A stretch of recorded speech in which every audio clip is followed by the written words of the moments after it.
생각하면 좋은 생각하고 좋은 말하면 좋은 일이 생깁니다. 자, 시작. 좋은 생각하고 좋은 말하면 좋은 일이 생깁니다. 성대 제가 질문 하나 하겠습니다. 이 중에 그냥 하늘에서 뚝 떨어지신 분 계십니까? 갑자기 목사님 말씀하기 전에 왜 이런 이야기 하는가 이렇게 의문을 가질 수 있겠지만 혹시나 하늘에서 뚝 떨어지신 분 계시면 저한테 좀 말씀해 주십시오. 그런 분을 아무도 없으실 겁니다. 그죠? 우리가 여기까지 온 것은 단계가 있고 과정이 있습니다. 그냥 뚝 떨어진 게 아닙니다. 연속성이 있다라는 것이죠. 예를 들면 이런 거죠. 아버지와 어머니가 만나서 우리가 태어났습니다. 뱃속에 10주 정도 있습니다. 태어나서 누구와 관계를 맺습니까? 부모와 관계를 맺습니다.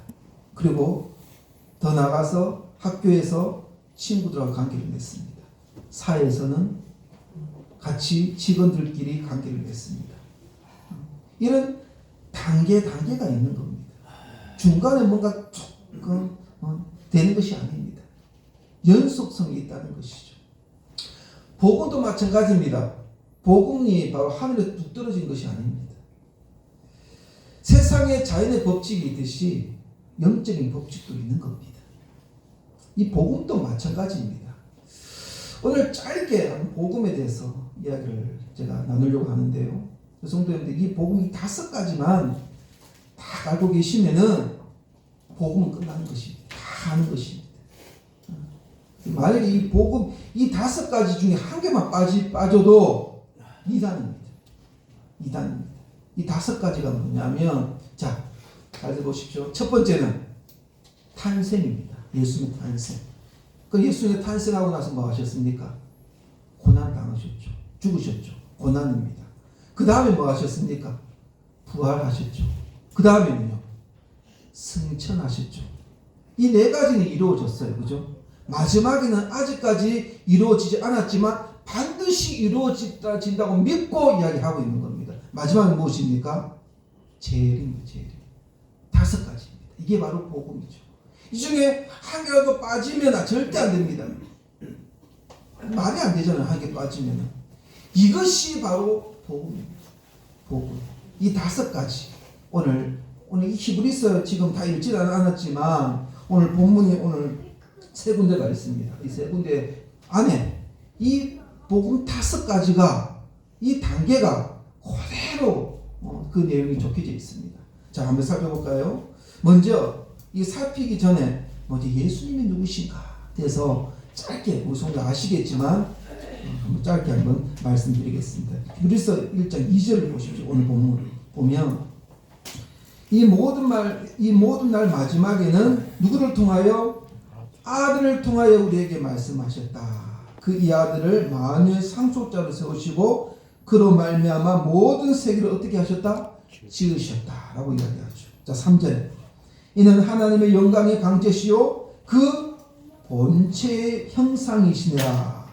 그의 능력의 말씀으로 만물을 붙드시면 죄를 정결하게 하는 일을 하시고 높은 곳에 계신 지극히 크신 이의 우편에 앉으셨다라고 짧게 제가 말씀드렸습니다. 자, 예수님은 어떤 분이신가? 첫 번째는 하나님의 아들입니다.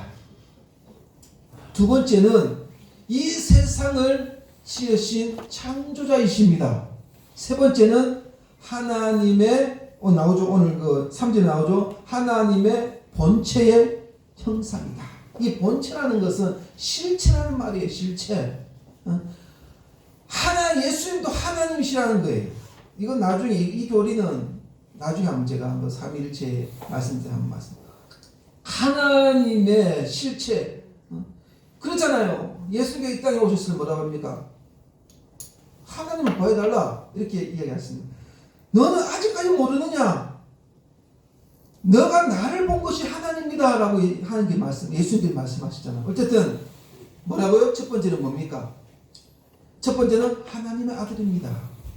두 번째는 이 세상을 지으신 창조자이십니다. 세 번째는 하나님의 본체의 형상입니다.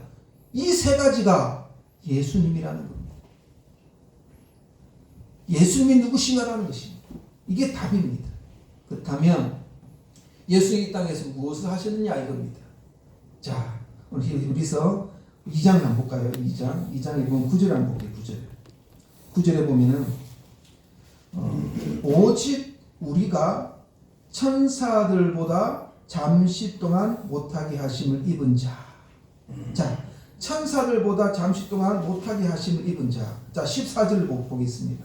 14절에 보면은 그도 또한 같은 모양으로 혈과 육을 함께 지니심이라고 나옵니다. 그렇죠? 그도 또한 같은 모양으로 혈과 육을 함께 지니심. 자, 그럼 9절과 4절을 14절 연결하면 이런 겁니다. 자, 저를 한번 보십시오. 예수님은 이 땅에 육체적인 몸으로 오셨습니다. 첫 번째 탄생이에요. 탄생. 그죠? 탄생. 예수님께서 이 땅에 육체적인 몸으로 오셨어요. 그런데 천사보다 어떻다는 겁니까? 낫다는 것입니다. 자, 성도님 잘 보시죠. 예수님은 천사보다 더 높으신 분이십니다. 인정하십니까? 더 높으신 분이에요. 그 천사보다 낮은 육체의 모습으로 탄생하셨다는 것입니다. 이 말은 뭐냐? 아주 겸손한 모습으로 오셨다는 거예요. 눈과 우리의 눈을 맞추기 위해서 오셨다는 것입니다. 다시 말하면 우리는 임마누엘이라고 우리는 가볍게 이야기하지만 이 임마누엘이라는 말이 우리에게 얼마나 힘이 되는 말인지를 우리는 성경에 아셔야 됩니다. 임마누엘이라는 말이 뭐냐면 바로 우리와 함께 하신다. 저 높은 그 보좌의 영광을 다 버리고 우리의 눈을 맞추기 위해서, 우리와 함께 거하시기 위해서, 우리와 함께 동행하기 위해서 임마누엘로 이 땅에 육체적인 몸으로 오셨다는 것입니다. 그게 무엇입니까? 탄생입니다. 태어났다는 것입니다. 성도님들, 제가 말씀드렸죠? 복음은 탄생으로만 가능합니까? 아니죠. 왜 그렇습니까? 자, 요한복음 12장 한번 볼까요? 12장. 여기 보면 24절에 내가 진실로 너희에게 이르노니 한 알의 밀이 땅에 떨어져 죽지 아니하며 한 알 그대로 있고 죽으면 많은 열매를 맺느니라. 예수님께서 오셨습니다. 왜 오셨어요? 죽기 위해서 오셨습니다. 죽기 위해서 오셨습니다. 많은 열매를, 예수님의 죽으심을 말미암아 많은 열매를 맺기 위해서 오셨어요. 우리에게 생명을 주시기 위해서 오셨다는 것입니다. 그래야 죽어야만 우리에게 생명을 줄 수 있기 때문입니다. 씨앗이 죽어야지 많은 열매를 맺을 수 있듯이. 자, 그러면 히브리서 2장 9절을 보겠습니다. 탄생감이 뭡니까? 고난이죠. 자, 9절을 볼게요. 시작. 모든 사람을 위하여 죽음을 맛보려 하심이라. 뭐 하기 위해서요? 바로 죽기 위해서 오셨다는 것입니다. 고난을 받는다는 것은 죽음이에요. 죽음. 자, 17절 한번 볼까요? 17절에 같이 읽겠습니다. 시작. 그러므로 그가 범사의 형제들과 같이 되심이 마땅하도다. 이는 하나님의 일에 자비하고 신실한 대제사장이 되어 뭐하려 하심이라? 백성의 죄를 속량하려 하심이라. 우리를 대속하기 위해서 오셨다라는 것이 이야기하고 있는 거예요. 자, 다시 복수합니다. 예수님께서 어떻게 오셨어요? 탄생입니다. 그 다음에 왜 오셨습니까? 죽기 위해서, 고난을 받기 위해서 이 땅에 오셨다는 것입니다. 그런데 성도님들, 이 고난으로만 끝나는 것입니까? 자, 다시 말씀드리면 이런 거죠.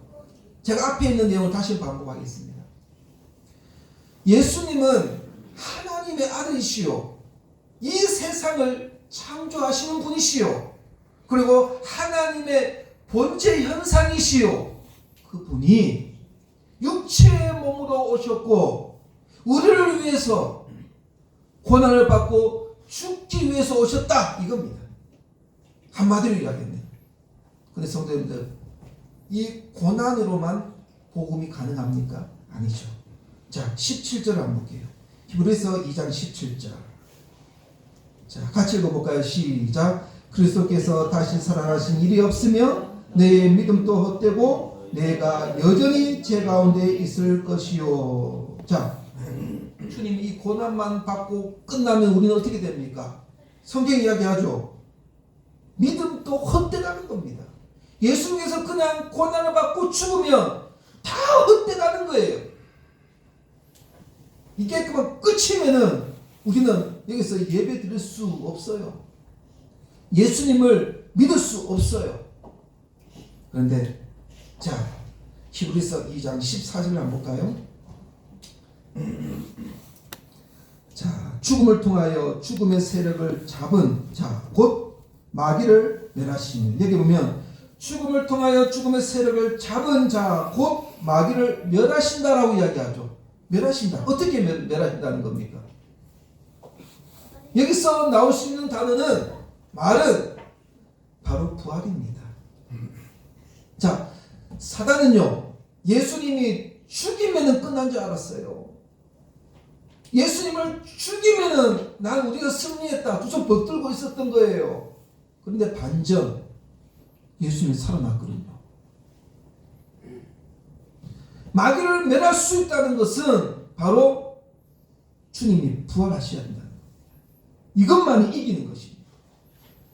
자, 15절을 한번 볼까요? 15절, 2장 15절에 자, 같이 읽겠습니다. 시작. 또 죽기를 무수함으로 한평생 매여 종노릇하는 모든 자를 놓아주려 하심이라. 자, 우리는 원래 저와 우리 성도님들은 죄의 종이었어요. 죄의 종은 죽음과 사망에 거했던 자였습니다.